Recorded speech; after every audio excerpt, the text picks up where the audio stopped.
Дәмі тіл үйретін тәтті мақтаны саябақтың кез келген бұрышынан табасыз. Маусымдық бизнес көзі саналатын кәсіптің бұл түрімен оп-оңай қалтаңызды қампайтуға болады. Сұраныста аз емес өйткені. Тәтті мақтаны дайындау үшін аппаратын сатып алсаңыз жеткілікті. Бар жоғы 50-60 грамм қантты оның тетігіне салып қыздырасыз. Құрылғы ысы бастағанда қант еріп аппаратта ұсақ кристалдан үлпілдек мақта тәріздес тәтті пайда болады. Оны таяқшаға жинасаңыз қажет формаға келе қалады.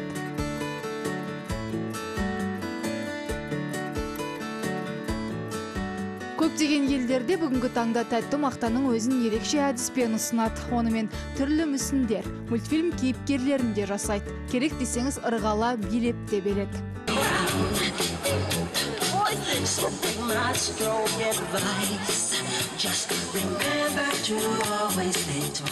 Бар болғаны 60-70 грамм тартатын осындай тәтті мақтаның бойында 400 калория бар. Және ол 100% тәтті қанттан тұрады. Демек, бұл сіздің ағзаңызда әртүрлі диабет, метаболизм секілді ауруларды тудыруы мүмкін. Және жүрек қан тамырларына да өзінің кері әсерін тигізеді. Ал бұл жөнінде мамандар не дейді? Қант ең алдымен адамның қанның құрамындағы глюкоза мен инсулиннің нормасын шамадан тыс көбейтіп жібереді.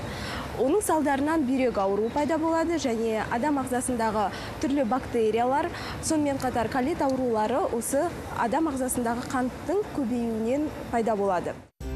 Әсіресе 15 жасқа дейінгі балаларға көп жеуге болмайды бұл өнімді. Өйткені ағзада инсулиннің көбеюі қант диабетіне әкеледі. Одан бөлек жасөспірім шаққа дейін баланың тісі мен қызыл егі әлсіз болады. Оларды зақымдап алмау үшін тәтті мақтаны айына 1 рет ұсыныңыз. Бірақ мөлшері 40 граммнан аспасын. Айтпақшы, түрлі бояу консерванттар қосылмаған ақ түстісін таңдаңыз.